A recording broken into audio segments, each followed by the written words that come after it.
ऐसी चोरी कि सब रह गए दंग। ऐसी चोरी जिसका वीडियो जमकर वायरल। ऐसी चोरी जिसने उड़ा दिए सबके होश। पाताल लोक से आया चोर और उड़ा ले गया लाखों का माल। हैरान है ना, सोच रहे हैं ना कि भला पाताल लोक से कैसे चोर आ सकता है। लेकिन बाबू, ये यूपी है। यूपी जहां कुछ भी हो सकता है। यहाँ मेरठ की इन तस्वीरों ने एक बार फिर सबके होश उड़ा दिए हैं। मनी हाइस्ट सीरीज बनाने वाले भी सोच में पड़ गए होंगे। बड़े बड़े इंजीनियर भी अपना माथा पीट रहे होंगे, क्योंकि ये कोई रील नहीं बल्कि रियल स्टोरी है। दरअसल मेरठ के प्रिया ज्वेलर्स में चोरों ने नाले के पास जमीन में सुरंग बनाकर दुकान के अंदर पहुंच गए और वहां से सोना चांदी लेकर फरार हो गए।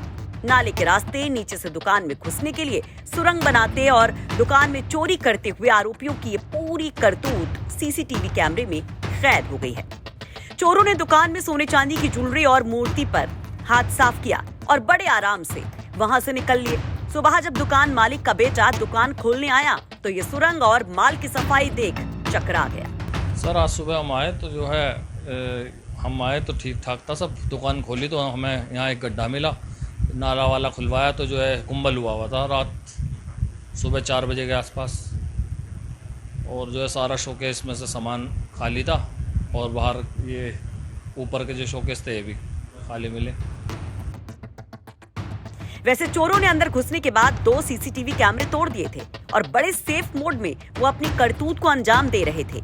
लेकिन चूक हो गई, वहां लगा तीसरा कैमरा उनकी पकड़ में नहीं आया। और अब ये सीसीटीवी फुटेज सामने आने के बाद पुलिस इसी के आधार पर इन चोरों को पकड़ने की कोशिश में जुट गई है।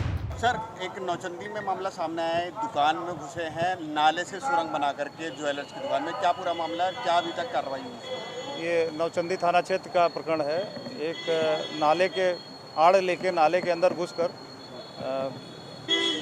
कोमल लगाकर अंदर गए हैं। चोरी की सूचना प्राप्त हुई है। सीसीटीवी फुटेज में काफ़ी चीज़ें क्लियर हो रही हैं और शीघ्र ही उसमें कार्रवाई हो रही है और काफ़ी चीज़ें प्रकाश में आई हैं। अभी तक कोई क्लू मिला सर? क्लू काफ़ी मिल रहे हैं और शीघ्र ही उसमें कार्रवाई हो जाएगी। हाँ, चोरी कुछ चांदी के सामान जो बाहर रखे थे वो चोरी कर पाए, बाकी सामान तो चोरी नहीं हो पाए। चांदी के कुछ उनके थे ज्वेलरी जो चोरी कर पाए। तो मेरठ के थाना नौचंदी क्षेत्र के सेंट्रल मार्केट इलाके में जहां बड़े बड़े शोरूम बने हैं, जो मेरठ का हाई प्रोफाइल शॉपिंग का अड्डा माना जाता है, वहां इस तरह की चोरी से व्यापारियों में भारी आक्रोश है और लोगों में काफी ज्यादा गुस्सा, साथ ही लॉ एंड ऑर्डर को लेकर सवाल भी। मेरठ से उस्मान चौधरी की रिपोर्ट, यूपी तक।